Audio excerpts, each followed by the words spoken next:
Well, I've been building these portable router tables lately, and they've actually turned out to be kind of a fun project. I got to the point where it was time to cut the groove up front for the T-track, and some models even use short lengths of T-track in the back to secure the fence. So I really wanted to get accurate grooves for that. And normally I might just grab an exact width dado jig, which I've used for building cabinets and case pieces. It's good if you have undersized plywood and you need to dial in the width of that dado exactly, but in measuring this T-track, it was actually spot on 3/4, so I was looking for a different approach. And I like to use a dado blade at the table saw whenever I can, but in this case, I'd already done quite a bit of work to the top.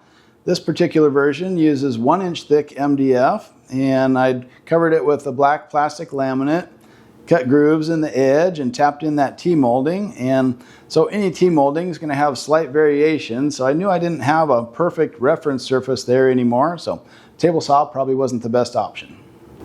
Plus, a couple of these tables that I'm building actually needed stopped grooves for those short length tracks in the back, so I was kind of thinking router anyway. And you say, well, why can't you just use a straight edge and a freehand router? And I thought about doing that, but you know, you get kind of gun shy. If you have one little slip with the router, it really ruins a lot of work at this point. And that's when I learned about this thing. And you're like, what is that even? It looks kind of like an edge guide that you might use for your router, but no, it's a guide rail adapter. So it lets you run your router down along your track saw guide rail. So I happen to already have a Milwaukee track saw, so this is perfect, and it'll let me use my M18 routers. So the idea is that adapter just drops right over your track and lets you use any of the Milwaukee routers. Now, the couple people I've seen demo this actually showed it this way, and that's not the way they want to run this, so it was clear to me that they'd never used it. They were just kind of trying to demo.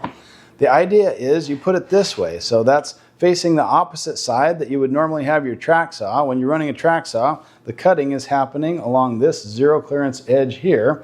But when you're using the guide rail adapter, point the rods on the square edge of the rail there, and that'll just let you mate up with any of the M18 routers and probably any of the Milwaukee routers for that matter. Tighten down your knobs, and then the cool thing is your router runs flat on your work table. So whatever surface you're routing into, note that the entire base will be in contact with that, and that just makes it feel much more stable. So I used my M18 1/2-inch router in the plunge base to cut those grooves just because I wanted to get to my final depth in multiple passes, and that worked out really well.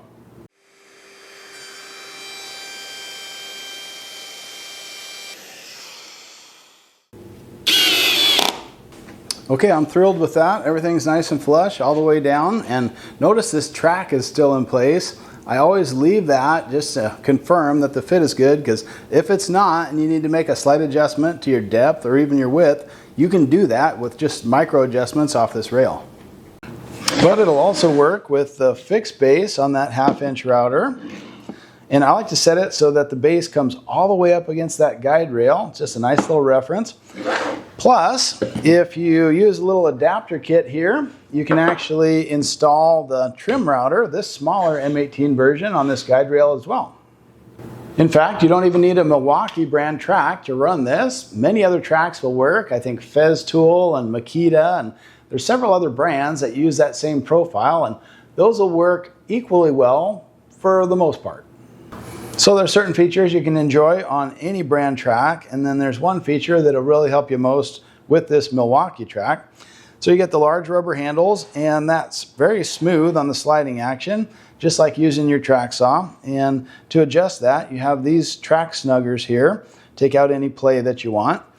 And you can loosen these knobs to adjust out how far the router sits from the track, but I like to drop mine all the way back to the track, just as another frame of reference. That's where it feels most stable for me. You know, there's even spare knobs for your router right here, so don't bother tightening those down. Those are just a pair of extra knobs that actually come with this guide rail adapter. So that's what it looks like on the underside. You can see the track snugger mechanisms and those little locks that keep it retained in the Milwaukee tracks. And I gotta say, the handle quality on this is just really exceptional. This thing is nice. But there's also a pair of locks on this. So if you have the Milwaukee brand tracks, just push that button down and twist it. Do the same thing on the other side, and that'll keep the adapter from pulling up out of the track. And That really gives you a secure feeling when you're doing some of the final routing phases on these tables.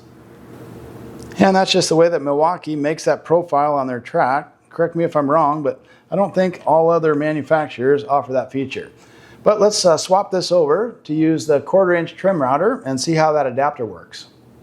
So that little recess needs to sit over the profile so the screw hole will align for that smaller router. So looks like we need to lose a couple of these rods on the adapter. So T20 driver to remove those screws and a T10 to remove this one. Boy, I don't use that size very often. There we go.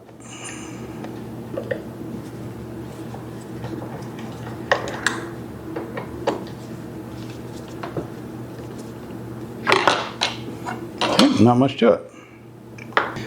And this one will go on just like so. And there's little shapes to that. So these rods have flats on them, so that helps it index into that bracket. Right there. Reinstall those T20 screws. And that tiny little T10 screw that retains the rod for the scale. Boy, that's a small screw. So just bring that together and add a thumb screw. That'll lock everything in place. Then once you drop it onto the track, you realize that everything is engineered so that it rides flat on your work surface again. Lock it into the track if desired. And I like to loosen up these knobs and bring the sub base all the way up against the extrusion of the track as well and lock that in. That way if I need to do a micro adjustment, I know where my 0 point is. And I just love that. Whether you're to hold the body of the router in one grip or just both grips of the adapter in this case would work great. So this thumb screw that's required actually comes with even the bare tool trim router, and that's just because it's the same one that's used to hold on the edge guide.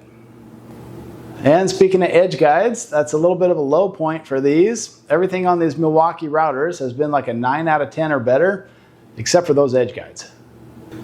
I was actually hoping that this would function as an edge guide, but sadly no. So let's start with the full-size edge guide for the 1/2" router. This thing really looks the part. It's got this nice aluminum piece, couple of sturdy knobs. The base of it is stamped. It doesn't look as nice, but you know, I have one from DeWalt that doesn't look anything special, but it certainly works. So the adjustment on this, it's not a micro adjust, it's just kind of a coarse adjust. And I'm actually fine with that part of it. So set it where you want it, lock in that knob. But here's the part that doesn't work for me. This whole assembly just shifts back and forth a slight amount. It's maybe a 1/16 or better. But it doesn't matter how tight you crank that knob, you always have that little shift to deal with. And in practical use, that has actually fouled up some grooves for me. So I pretty much consider this one unusable. So I was curious when I got the trim router because it's such a great battery system, such a compact tool, a lot to like about this trim router. I was hopeful that this edge guide would be quite a bit better. You know, the way that that mounts is kind of interesting, but I think secure enough on that side. But even with this cranked down as tight as it'll go, we still have that same problem. It's a slop within the edge guide itself, that 2-piece assembly. So I don't even think I'm going to bother with this one. I'm going to skip it. If I have to do an operation that requires edge guides, I'll just use a different brand router. So compared to the full-size edge guide that only weighs a little more than 1 pound, 2 ounces, this guide rail adapter has got some heft to it in a good way. It feels really solid, over 2 pounds, 7 ounces. Now for batteries on the trim router, I most frequently use the CP 2.0 or this slightly larger 3.0. And on the 1/2" router, the XC 6.0 is a great choice. Or if I need to save a little weight, sometimes I'll go with the XC 5.0.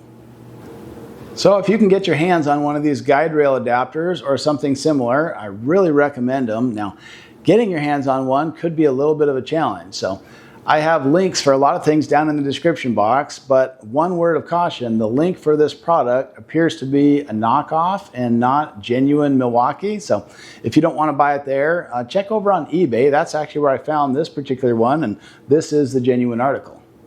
But there's some other links down there for routers as well as my video resources, so it's definitely worth a look. And take a second to give me a quick thumbs up if this video topic is working for you, and please do subscribe to the channel.